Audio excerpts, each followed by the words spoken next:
आज हम साइनैप्स को डिस्कस करेंगे। लास्ट लेक्चर के अंदर हमने एक्शन पोटेंशियल को डिस्कस किया था, ठीक है? जिसमें हमने ये डिस्कस किया था कि एक न्यूरॉन के सेल बॉडी से नर्व इम्पल्स उसके एक्सॉन के बिल्कुल आखिर तक कैसे पहुंचता है।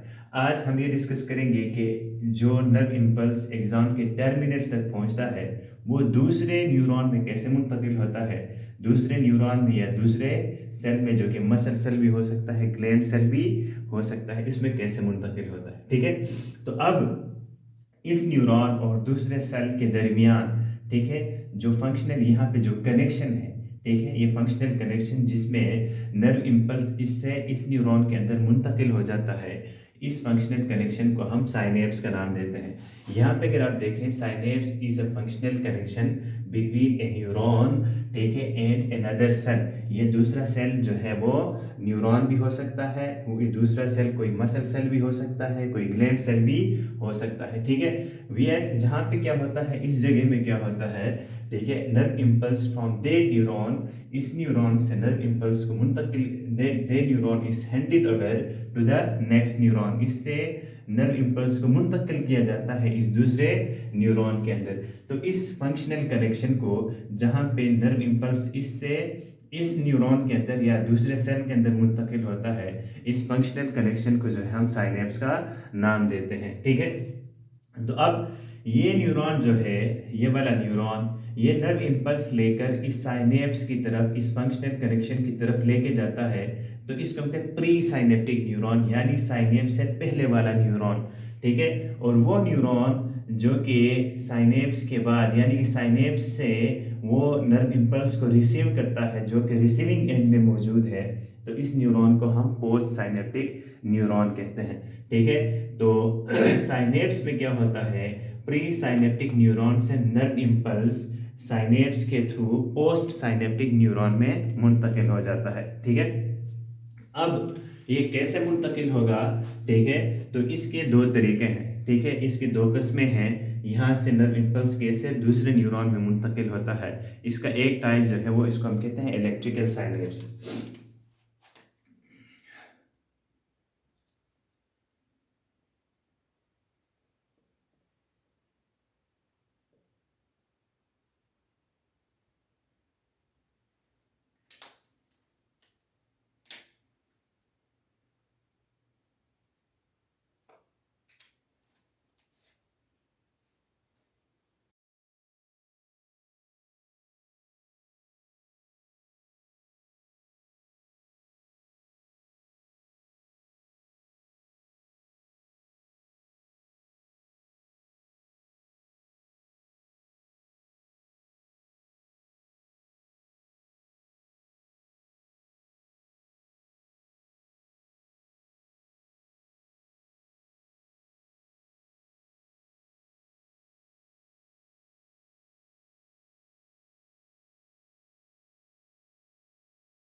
तो इलेक्ट्रिकल साइनेप्स में क्या होता है, इलेक्ट्रिकल साइनेप्स के अंदर यहाँ इन दो जो न्यूरॉन्स हैं, न्यूरॉन, इस न्यूरॉन का मेम्ब्रेन, ठीक है, और इस न्यूरॉन के मेम्ब्रेन के दरमियान, इसके एक्सॉन के टर्मिनल के मेम्ब्रेन और इसके डेंड्राइट या सोमा के मेम्ब्रेन के दरमियान जो स्पेस है, फासला है, ठीक है, इस फासले को हम साइनेप्टिक क्लेफ्ट कहते हैं। ये सिर्फ 2 नैनोमीटर का होता है, करीब होता है, एक दूसरे के बहुत ज़्यादा करीब फासले पे होते हैं, ठीक है। तो नर्व इम्पल्स यहाँ से डायरेक्टली इसके अंदर मुंतकिल हो जाता है, ठीक है, डायरेक्ट वाले साइनेप्स को हम कहते हैं इलेक्ट्रिकल साइनेप्स, ठीक है।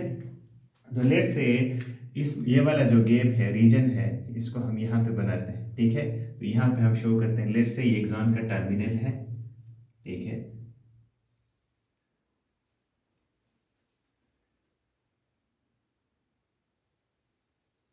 लेट से दिस इज एक्सॉन टर्मिनल, ठीक है। और ये जो है इस सोमा का,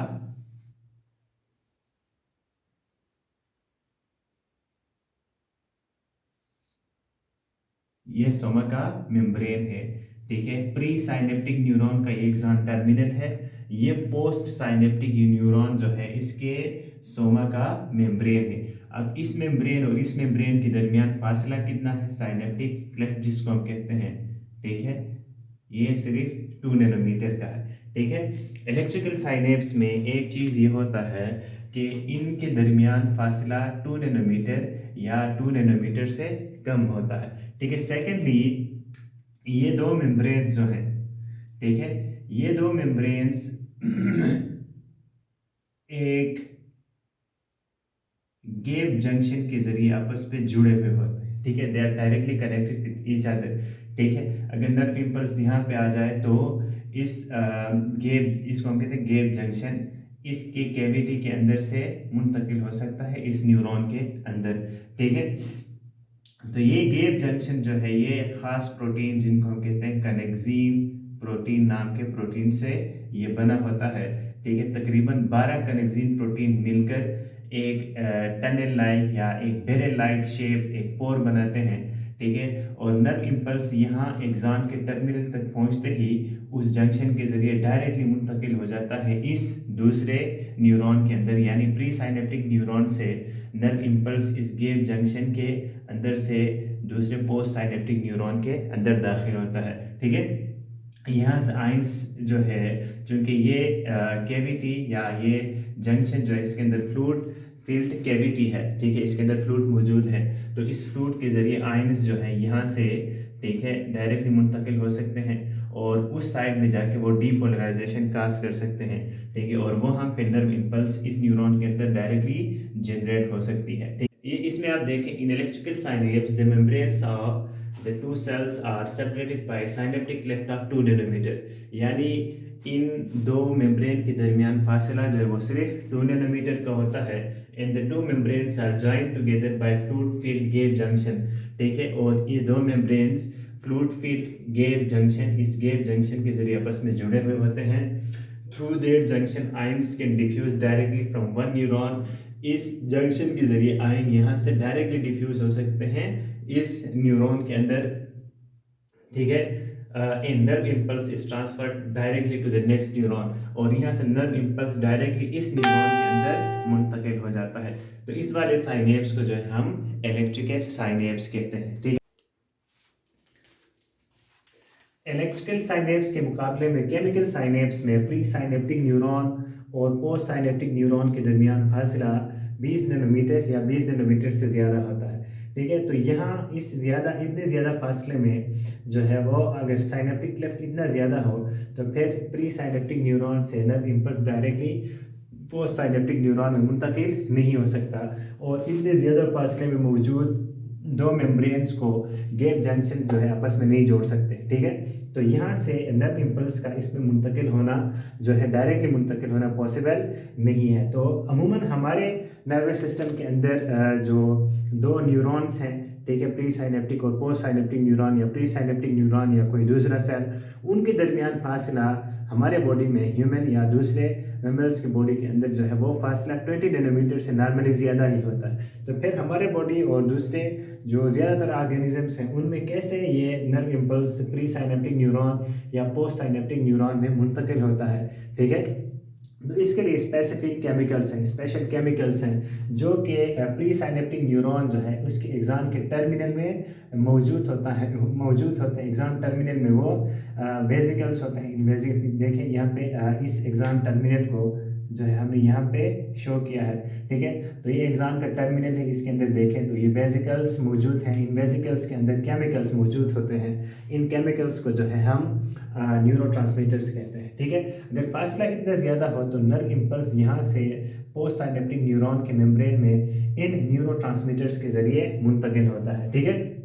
वो कैसे होता है देखें, यहाँ से हमने एग्जाम के हिलॉग रीजन से, यानी कि न्यूरॉन के हिलॉग रीजन से हमने नर्व इम्पल्स को एक्शन पोटेंशियल के टॉपिक में हमने पहुंचा दिया था एग्जाम के टर्मिनल तक, ठीक है। तो अब यहाँ से कैसे इसमें मुंतकिल हो जाता है, देखें जब नर्व इम्पल्स एक्सॉन के टर्मिनल तक पहुँच जाता है, ठीक है, तो यहाँ पे कैल्शियम चैनल्स होते हैं, ठीक है। नॉर्मली जब न्यूरॉन रेस्ट में हो तो ये कैल्शियम चैनल्स बंद होते हैं, ठीक है। और हमेशा के लिए इस एक्सॉन टर्मिनल में कैल्शियम की कंसंट्रेशन बाहर ज़्यादा होती, अंदर कम होती है। इसकी टेंडेंसी होती है अंदर आने की, लेकिन ये कैल्शियम चैनल बंद होने की वजह से कैल्शियम नॉर्मल कंडीशंस में अंदर नहीं आ सकता। लेकिन जो ही यहाँ पे नर्व इम्पल्स पहुंच जाता है, at that time this calcium channel is open, ठीक है। उस कैल्शियम चैनल के ओपन होने की वजह से कैल्शियम जो है अपने हायर कंसंट्रेशन से अपने लोअर कंसंट्रेशन की तरफ जो है वो मूव करता है, और कैल्शियम आयंस जो है इस एक्सॉन टर्मिनल में कैल्शियम आयंस जो है वो न्यूरॉन के एक्सॉन टर्मिनल के अंदर जो साइटोप्लाज्म है इसके अंदर ज़्यादा होते हैं। जब एक कैल्शियम की कंसंट्रेशन यहाँ इस एक्सॉन टर्मिनल के अंदर कैल्शियम की कंसंट्रेशन ज़्यादा हो जाती है, तो ये वेसिकल्स स्टिमुलेट होते हैं।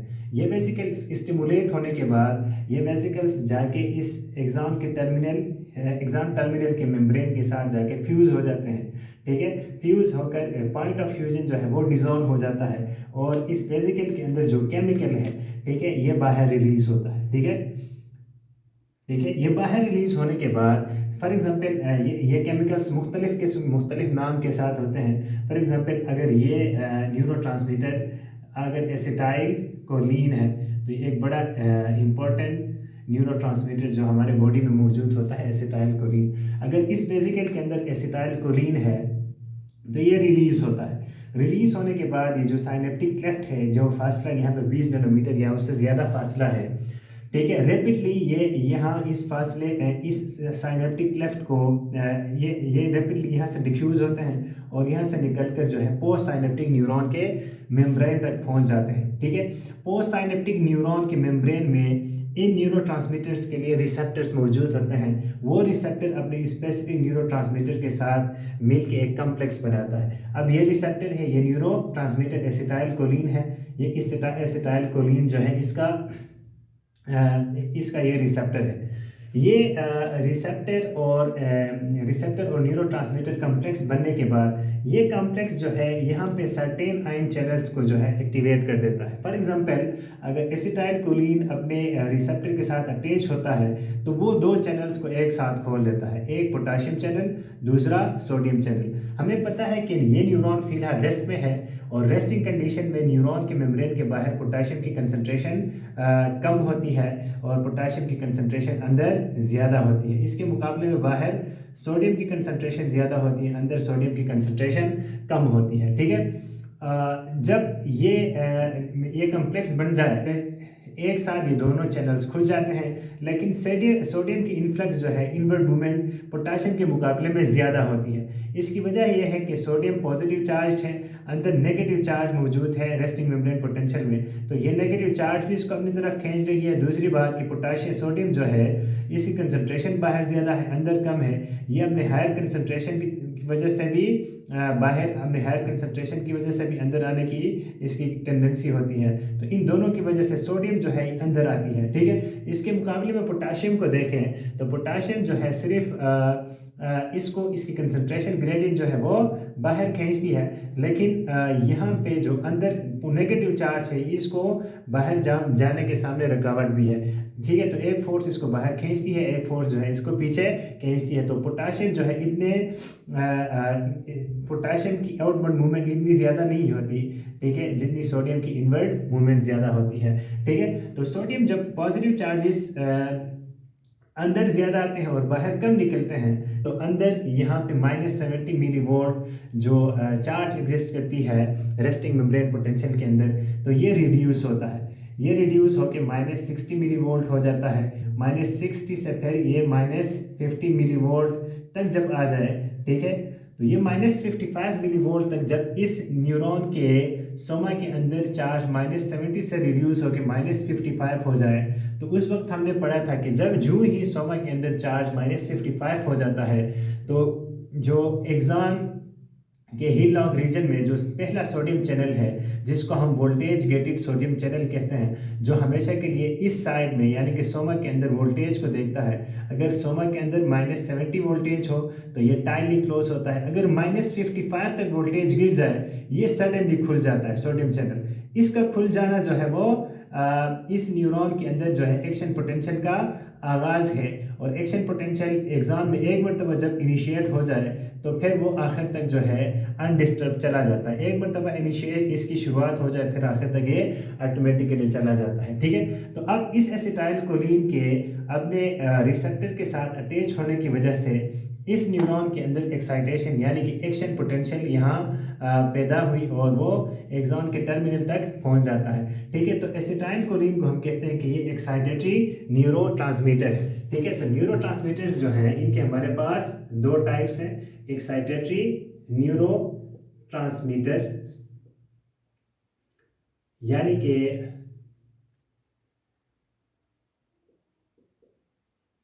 वो न्यूरोट्रांसमीटर्स जो कि अगले न्यूरॉन में जाके एक्साइटेशन काज करते हैं, नर्व इंपल्स जनरेट करते हैं जो कि आगे चला जाता है। ठीक है, इसके मुकाबले में बास न्यूरोट्रांसमीटर्स ऐसे होते हैं, फॉर एग्जांपल यहाँ पे जो हमने रेड में शो किया, लेट अस कंसीडर ये ग्लाइसिन है। ठीक है, ग्लाइसिन भी एक न्यूरोट्रांसमीटर है, या गाबा है। ठीक है, ये भी एक न्यूरोट्रांसमीटर है। तो ये न्यूरोट्रांसमीटर्स जो होते हैं ये जब यहाँ पे रिलीज होते हैं, ठीक है, ये रिलीज होने के बाद जाके ये जब अपने इनके भी रिसेप्टर्स होते हैं, ये अपने रिसेप्टर के साथ लेट अस कंसीडर कि यहाँ पे ये अटैच हो जाए। ठीक है, अटैच होने के बाद ये सोडियम या पोटेशियम चैनल को नहीं खोलता। ठीक है, ये ग्लाइसिन गाबा जो है ये क्लोरीन चैनल को खोल दे, क्लोराइड चैनल जो है, क्लोराइड चैनल्स जो है उनको ये खोल देता है। ठीक है, तो ये जब इसके साथ अटैच हो जाए, ये लेट से क्लोराइड चैनल है। आपको पता है हमने रेस्टिंग मेम्ब्रेन पोटेंशियल में पढ़ा था, क्लोराइड जो है इसकी कंसंट्रेशन हमेशा के लिए मेम्ब्रेन के बाहर ज़्यादा होता है। ठीक है, जब ये चैनल खुल जाए तो क्लोराइड आयन जो है वो अपने हायर कंसंट्रेशन से सेल के अंदर जो है वो बड़े तेज़ी के साथ अंदर आ जाते हैं। तो अब देखें बाहर से नेगेटिव चार्ज जो है अंदर आ रही है। ठीक है, जब बाहर से नेगेटिव चार्ज अंदर आ जाए, अंदर ऑलरेडी नेगेटिव है, तो फिर ये इस नेगेटिविटी जो -70 मिली वोल्ट था इसमें इजाफा कर देता है। ये -80 हो जाता है, -85 तक ये चला जाता है, -85 मिली वोल्ट तक। ठीक है, तो यहाँ पे ये पहले पोलराइज स्टेट था, यहाँ अंदर नेगेटिव बाहर पॉजिटिव था, लेकिन इस क्लोराइड चैनल की वजह से ये पोलराइजेशन यानी कि अंदर का नेगेटिव होना और भी बढ़ जाता है। तो इसको हम कहते हैं हाइपर पोलराइजेशन। हाइपर पोलराइजेशन के नतीजे में यहाँ पे जो सोडियम चैनल्स हैं जिनको हम वोल्टेज गेटेड सोडियम चैनल्स कहते हैं, ये और भी मजबूती के साथ बंद होते हैं। ये जब बंद होते हैं तो नर्व इम्पल्स का यहाँ से आगे जाना यानी यहाँ पे एक्शन पोटेंशियल का प्रोड्यूस होना जो है वो तकरीबन इम्पॉसिबल हो जाता है। ठीक है, ये आपको पता है ये वोल्टेज गेटेड सोडियम चैनल्स यहाँ पे होते हैं वो -55 पे खुल जाते हैं। ठीक है, अगर अंदर नेगेटिव कम हो, यहाँ पे नेगेटिव और भी ज़्यादा होता है, हाइपर पोलराइजेशन होती है। तो हाइपर पोलराइजेशन के नतीजे में इस गेट का बंद होना और भी स्टेबल होता है। ये जब भी और भी स्टेबल यानी टाइटली ये क्लोज होता है तो सोडियम अंदर नहीं आ सकता। जब सोडियम अंदर नहीं आ सकता तो यहाँ पे एक्शन पोटेंशियल जो है उसके पैदा होने के चांसेस पहले रेस्टिंग मेम्ब्रेन पोटेंशियल से भी कम हो जाते हैं। ठीक है, तो फिर यहाँ पे नर्व इम्पल्स जो है वो आगे नहीं जाता, यहाँ पे रुक जाता है। तो फिर जो न्यूरोट्रांसमीटर्स रिलीज होने के बाद मेम्ब्रेन में डीपोलराइजेशन के बजाय हाइपर पोलराइजेशन काज करते हैं, इन न्यूरोट्रांसमीटर्स को जो है हम इनहिबिटरी न्यूरोट्रांसमीटर्स कहते हैं।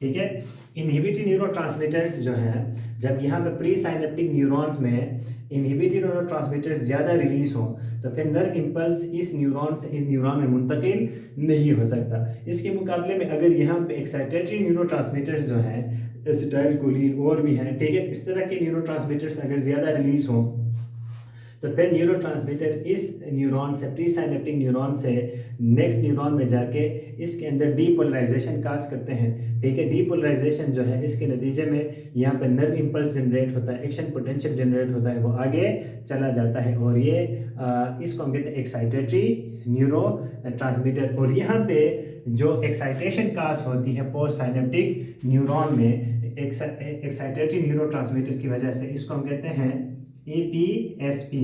एपीएसपी हम कहते हैं एक्साइटेटरी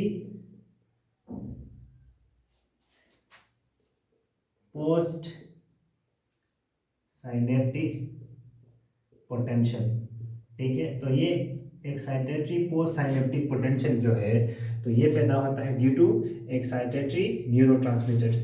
ठीक है, तो यहाँ इसकी इनहिबिटरी न्यूरोट्रांसमीटर्स जब ज़्यादा रिलीज हो तो फिर उनके नतीजे में आईपीएसपी प्रोड्यूस होता है, यानी कि पोस्ट साइनेप्टिक न्यूरॉन जो है उसके अंदर इनहिबिशन होती है, नर्व इंपल्स आगे नहीं जाता। तो यहाँ पे जब इनहिबिशन होती है तो इसको हम कहते हैं इनहिबिटरी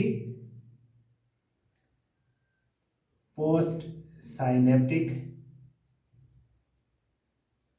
पोटेंशियल।